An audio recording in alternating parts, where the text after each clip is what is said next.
Na Arena Barueri, 3 para o Palmeiras, 1 para o São Paulo. São Paulo perde a sua terceira partida no Campeonato Paulista. São Paulo se complica na tabela, vai para a 14ª colocação, não entra ainda na zona de rebaixamento, não entrará nessa rodada.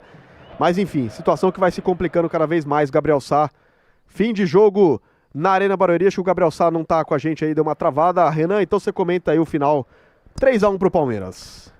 Opa, antes de você, o Gabriel voltou aqui. Pode falar, Gabi. Beleza, 3-1. Fim de jogo aqui na Arena Barueri, então, derrota do São Paulo. Assim, é um jogo que você fica muito bravo, né, por uma série de circunstâncias. Primeiro tempo do São Paulo foi bom. Raramente a gente vai falar isso aqui, acho que esse ano, mas foi bom o primeiro tempo do São Paulo. Mas é aquele bom, que ele é bom no sentido de, bola no chão. É o bom do viável. Mas não é bom quando você tem tanto erro individual também. Faz parte do jogo, faz parte, cara, da coletividade do jogo você não ter tantos erros como teve o time do São Paulo hoje. E aí você erra pra caramba ali na parte defensiva, erra pra caramba, e aí entra o que o Renan falou, você joga muito exposto. Não existe você jogar tão exposto assim contra um time como o Palmeiras. Ele não existe em todo lance. O São Paulo, ele é a defesa mais vazada do campeonato. Ele tomou 3 gols do Palmeiras, do Mirassol e da Portuguesa. 9 gols em 3 jogos, né, considerando essa amostragem. Então, assim, é muito erro. E hoje o técnico Hernan Crespo, para mim, leu o jogo tal qual eu leio um livro de japonês, né? É um negócio, assim, precisar fechar o olho para tentar entender, cara. Porque, assim, ele demora para mexer, demora pra caramba. Aí ele mexe, coloca o Ferreirinha no Luca, que não muda muita coisa, 2 pontas do 1 contra 1. Aí coloca o Caleri no Tapia, com muito atraso, é verdade. E aí depois, quando você pensa, de repente pros últimos 15 ele vai tentar algo novo. Ele coloca o Wendel no Enzo Dias. Então, quer dizer, contra a Portuguesa, quando o jogo tava 1-1 ainda, você vai pro tudo ou nada. Contra o Palmeiras, quando tá 3-1, você coloca o Wendel. Hoje é difícil explicar as escolhas dele. E aí eu volto no caso Pedro Ferreira.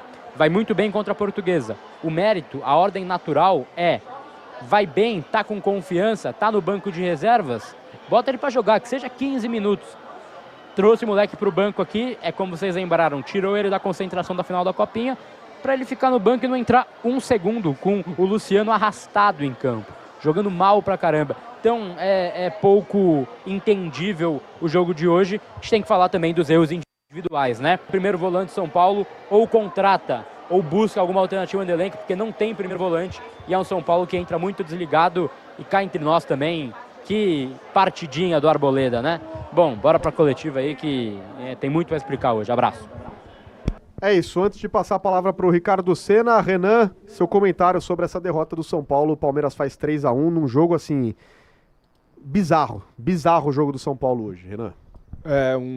Um resultado, mais do que um resultado, um jogo preocupante, porque o São Paulo consegue no primeiro tempo controlar as ações, consegue criar e não mata,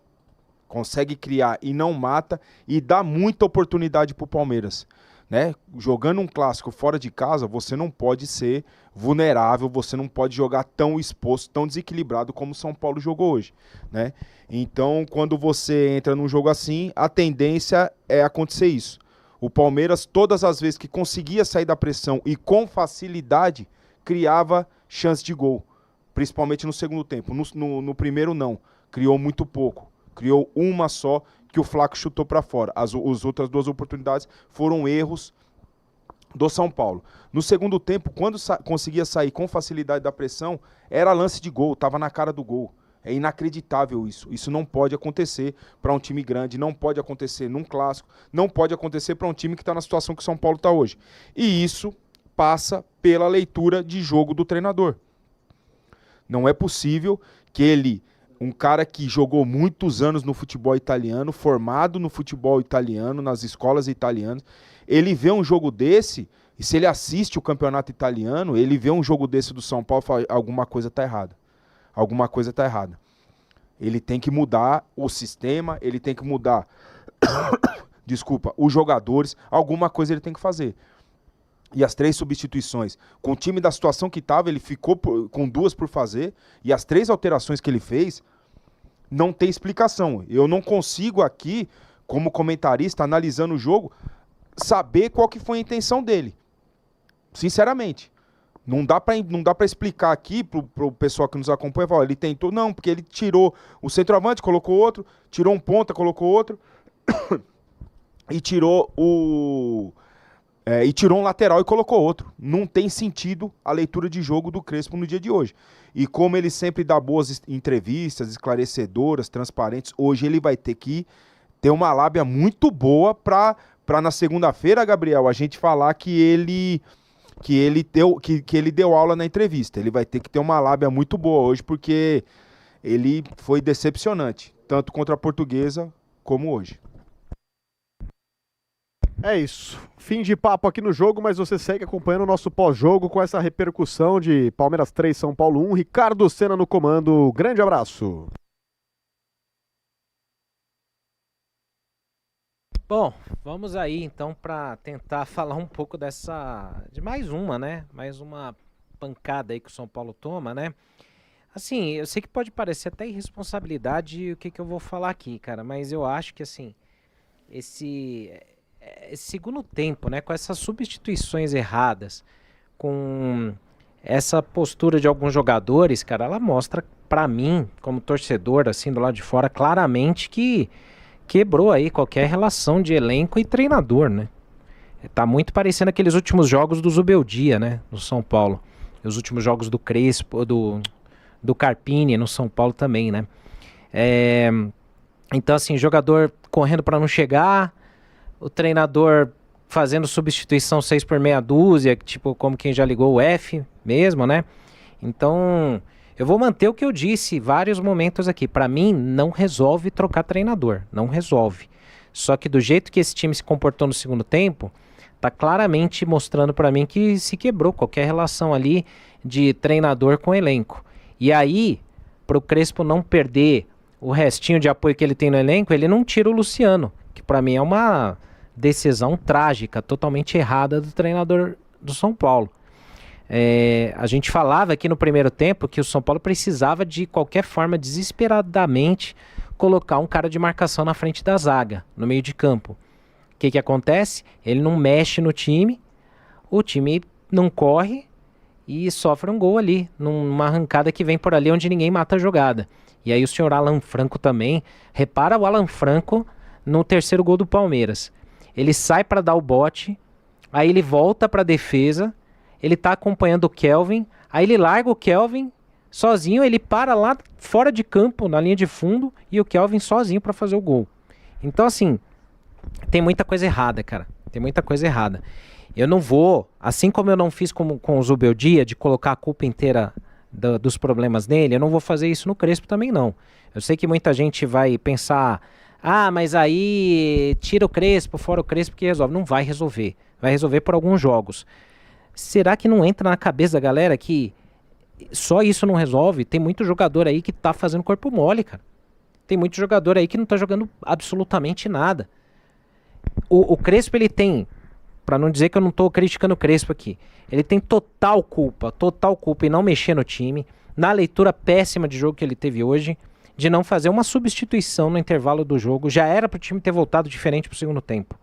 Não há nada que justifique. Com o meio de campo organizado, né, Senna? Melhor organizado. Com o meio de campo organizado. Porque o São Paulo fez um primeiro tempo ali aceitável, que não tava ruim, e eram falhas individuais no primeiro tempo, que deram a derrota pro São Paulo parcial. Só que no segundo tempo é tudo na conta do Crespo e de alguns jogadores. Primeiro do Crespo, e maior parte dele, porque ele não altera no intervalo. Quando ele faz as alterações muito tardiamente, ele troca 6 por meia dúzia, ele tira o Tapa e põe o Caleri, ele tira o Luca e põe o Ferreirinha. Isso não muda nada. Não muda nada, ele não resolveu o problema do meio de campo, que era a falha de marcação, que origina o terceiro gol do Palmeiras. E aí, me dá essa impressão, Renan, você vai poder falar muito mais do que eu, né? Muito melhor do que eu. E aí, só deixando o recado aqui pro chat, né? Aqui a gente tá trocando opiniões. Quem não respeita e xingar vai ser limado aqui, porque aqui não é lugar pra xingar ninguém, não, tá? Então, a gente tá aqui trocando opiniões. Então, todos esses que estão falando merda aqui vão pro saco aqui. Porque aqui todo mundo tem direito à opinião contrária, agora a ofensa não. Mas aí, Renan, você vai poder dizer melhor do que eu. Eu acredito o seguinte... Isso mostra pra mim que o Crespo ligou o F e o elenco também. Só que quem se ferra aqui é a gente, é o torcedor, porque o São Paulo tá ameaçado de rebaixamento no Paulista, por conta de mimimi dos caras, por conta dos caras aí ficarem de birrinha um com o outro, seja o Crespo com o elenco com o Crespo, os dois estão errados aí. Se a gente falar da parte se a gente falar da parte do futebol só, o Crespo cagou demais no segundo tempo. Só que, cara, a partida horrível do Luciano, do Bobadilha, do Alan Franco, do Arboleda, do Mike, também que não jogou nada hoje, cara, são 5 jogadores muito abaixo aí. Então, Renan, eu queria até que você comentasse, até pela sua... Não fazendo nenhum tipo de acusação ou achismo em cima do time, mas eu sei que você tem uma boa vivência de campo, de que você já viveu situações como essa, onde o elenco não compra mais o barulho do treinador e às vezes o treinador também já ligou o F pro time. Me deu essa impressão hoje aqui, Renan. A forma que o time ficou vulnerável dentro do campo, se os jogadores não ligaram o F e falaram, vamos entrar, vamos jogar do jeito que a gente quer, a leitura de jogo dele é inacreditável, Senna. A leitura de jogo dele é inacreditável, né? Desculpa, mas eu não consigo entender. Ele vê um time completamente espaçado. Teve uma hora que eu e a gente no off aqui, com a televisão aqui na nossa frente, eu e o Senna, a gente fica conversando. Eu apontava no meio de campo do São Paulo, mas num espaço muito grande, não aparecia nenhum jogador. Isso não é time de futebol, gente. Isso não é time de futebol que tem condição de entrar num clássico e ganhar o jogo. Mesmo que em muitos momentos do jogo, mesmo que até na maior parte do jogo, tenha controlado mais do que o adversário. Só que o adversário equilibrado, compacto, quando saía com mais força, saía com mais qualidade, né? Então, se não for um desleixo dos jogadores, a leitura de jogo do treinador tem que ser questionada pela diretoria. Tem que ser colocada ali na mesa, sentar amanhã para conversar, domingo, na teoria um dia de folga, sei lá, sentar a diretoria, o Rui Costa junto com a equipe técnica, junto com o treinador e os seus auxiliares, e conversar, falar, amigão, peraí, me explica o que você tentou ontem, me explica o que você tentou com as substituições, porque as atitudes, tanto dos jogadores dentro do campo, quanto do treinador, nos passa a impressão que, vamos ver o que dá aí. Não vamos ver o que dá, gente. Vocês estão no maior clube do Brasil, vocês estão no tricampeão do mundo. Vocês estão perto do rebaixamento do Campeonato Paulista. Vocês podem entrar para a história do time negativamente, sendo os primeiros jogadores a serem rebaixados com o São Paulo, em quase 100 anos de história. Então, Senna, a gente aqui não está fazendo nenhum tipo de acusação, a gente está tendo a leitura de atitudes dos jogadores, atitudes do treinador ali no momento do jogo, né? Então, é isso que a gente está vendo e me passa uma preocupação muito grande.